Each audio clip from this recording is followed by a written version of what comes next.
Erwin, mga kababayan, nakakaranas na tayo ngayon ng panakanakang pagulan dito sa Marikina City.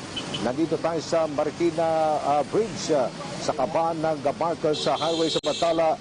Nagsanib puwersa na kanina ang Philippine National Police at ang Philippine Coast Guard para umagapay sa pag-rescue ng mga residente ng lungsod ng Marikina.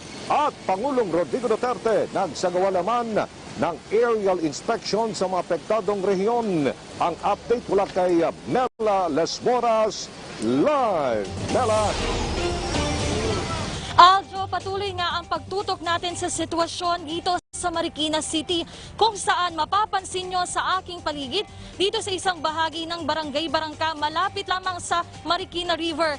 Kung kanina lagpas tao ang baha dito, ngayon hanggang binti na lamang. At may mga kababayan na nga rin tayo nagbabalikan sa kanilang tahanan para tingnan yung mga gamit nilang napinsala.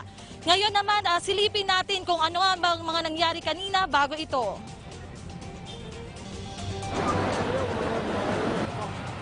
Ganito katindi ang ragasan ng tubig sa Marikina River ngayong araw, dulot ng bagyong Ulysses. Dahil sa tindi ng ulan na sinabayan pa ng pag-apaw ng ilog, binaha ang maraming panig ng lungsod. Dito sa Barangay Tumana, umabot sa lampas tao ang baha. Habang dito naman sa Barangay Tanyong, sa bubong na lang din pumwesto ang mga tao.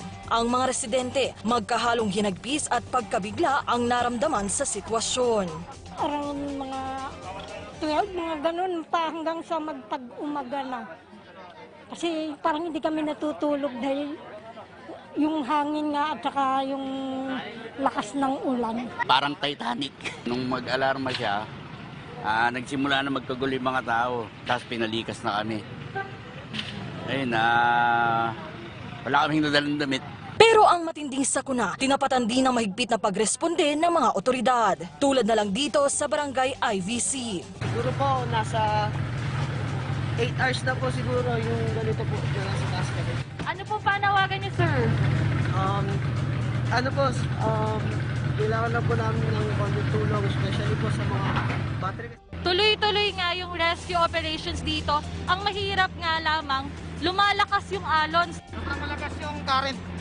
Oh, Ano po tayo, madisgrasya po tayo pag pilitin po natin yan. Mga 2 hours. 2 hours na po kaming nagtulong po. Sa ngayon, ongoing pa din yung rescue operation namin dahil may mga kababayan kami na pinili nilang mag-stay sa bahay dahil takot dun sa COVID situation.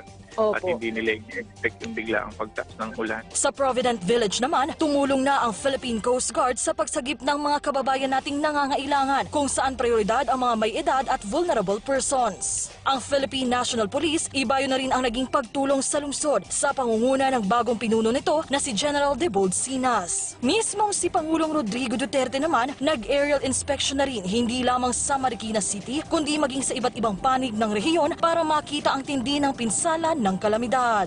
Ayon kay Senador Bongo, nakasama ng presidente, inatasan na ng punong ehekutibo ang lahat ng ahensya na tugunan ang lahat ng pangailangan ng mga kababayan natin at tuloy-tuloy rin naman ang kanilang monitoring sa lahat ng pangyayari. Aljo, sa mga puntong ito ay nakakaranas nga tayo ng bahagyang pag-aambon, kaya patuloy ang paalala ng mga otoridad sa ating mga kababayan na manatiling maging alerto at iba yung pag-iingat. At yan muna ang latest mula rito sa Marikina City. Mela Lesmoras para sa Bayan. Maraming salamat, Mela Lesmoras.